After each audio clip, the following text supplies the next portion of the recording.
ፒት እና ፍራንሲስ ይባላሉ። ባልና ሚስት ናቸው። በትወና ስራ የሚተዳደሩ ሲሆን ሀብታም የሚባሉ ግን አያት አልነበሩም። ሁለቱም ጥንዶች በቤታቸው ጓደኛቸውን ጋብዘው እራት እየበሉ እያለ ነበር ድንገት የፊት ለፊት በሩ ተሰብሮ ሁለት ሰዎች መሳሪያ ይዘው የገቡት። እነዚህ ሰዎች ለምን ቤታቸውን ሰብረው እንደገቡና ሊጎዷቸው እንደፈለጉ የሚያውቁት ነገር ግን አልነበረም።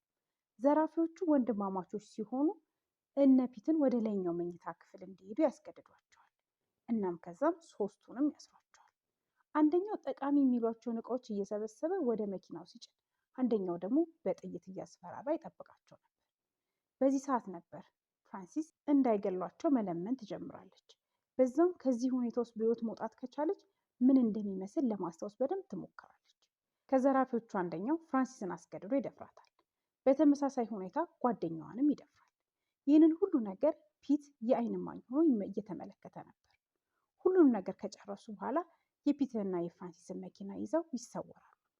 ሶስቱም በጣም ስሜታቸው ይጎዳል። ወደ ፖሊስን በመሄድ ያመለክታሉ። ፍራንሲስን በደንብ አድርጋ ፊቱን ተመልክታው ስለነበረ ለፖሊስ ትናገራለች። ፖሊስም የራሱን ምስል ያስቀምጣል። ፍለጋውም ሲቀጥል ምንም አይነት ማስረጃ ስላጣ ጉዳዩ ይቀዛቀዛል። ታዲያ አንድ ቀን አንድ ፖሊስ በፖሊስ መኪና እየተዘዋወረ በነበረበት ወቅት ነበር አንድ መኪና ተመልክቶ ጥርጣሬ ስለገባው ያስቆመዋል። ፖሊሱም ወደ አስቆመው መኪና ተጠግቶ ወደ ተሳፋሪ ወንበር አመትሮ ሲመለከት አንድ የሚያውቅ አይነ ፊት የመሰለው ይመለከታል።